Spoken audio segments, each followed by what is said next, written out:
Sean Barker here today with Coach's Corner to give you some back exercises. Body weight or just a few light weights can go a long way. And we're going to start rocking and rowing.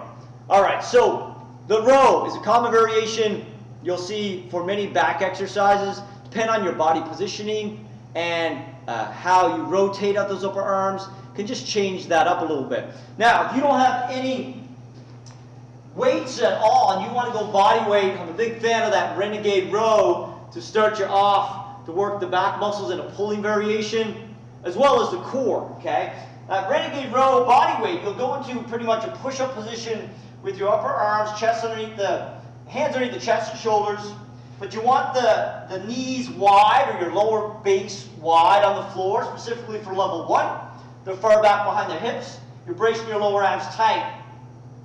Then you remove one arm and you roll back. Think hand or wrist towards the hip.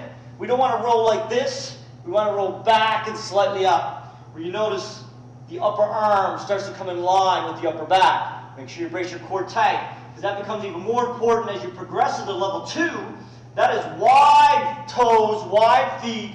Brace your core tight like someone would punch you in the belly. And now you roll back. You're really working this anti-stability of your core as well as these lats and the upper back muscles right here, okay? You can progress that with a few light dumbbells. And again, you don't need much weight with this one. A lot of people choose too much weight and they start rotating. You can choose to stay on your knees for the dumbbell, wide knees, resistant renegade row. Brace your core tight. So now you have more resistance in your row as well as challenging the core. Then you progress that the same. Wide toes. Now it gets a lot more challenging. The key is not to rotate at the hips or the lower back. So I'm really sucking in my core around those lower abs as I roll back, upper arm in line with the upper back. A lot of people do this. They start rotating, they're pivoting. That's how you hurt yourself. Okay? Now from there we go from the floor to a hip hinge or on the feet, bent over position. The key is to be in a proper hip hinge position, which also works those hamstrings and keeps the stress off your lower back. Feet, you want them a little bit narrower than your hips. You really want to push your hips back. That lowers your torso where those dumbbells are just outside your shins. And you notice my lower back is nice and neutral. There's no rounding on my spine. In this case, my palms are facing each other. And I'm going to pull back and up, squeezing my mid-upper back together. And my eye gaze is just on the floor head. Again, so my neck's in a good alignment with my upper back. Come all the way down, feel those shoulder blades spread apart for a good stretch. Roll back and slightly up. Think about pinching a penny between your mid-upper back. And really focus on keeping those hips pushed back in this hip hinge position where there's no rounding of the lower back. Then you could choose some variation. You could alternate up and down with a faster tempo. That gets the heart rate up as well.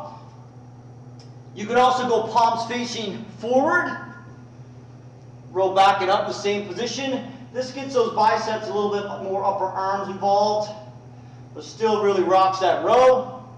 And you can just mix the two. You could rotate palms facing down and forward to start. Then as you roll up, you can rotate the palms out. Or you can just stay at a neutral grip and do it. You can just add any rotation like that to your bent over row.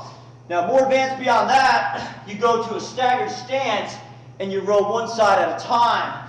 You open up your feet from front to back. You're also working this leg, this stability position.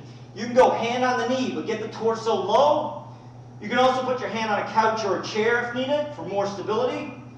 And you roll back and up. Really try to keep that torso down low, like this. You should see a nice, pretty much 45-degree line down my upper back, down to my back leg. As I roll up and down, I can go hand off for more stability challenge on that stack, and it really starts to burn and load that front leg, okay? That's how you rock and row some what's called horizontal row positioning. Another video I'll cover some other back exercises that's sort of overhead that can mimic a chin-up positioning with different equipment or body weight. But that's how you rock and roll like a renegade. You work those back muscles. Don't forget to work them just because you can't see them. Sean Barker signing off from Coach's Corner. We'll see you next time.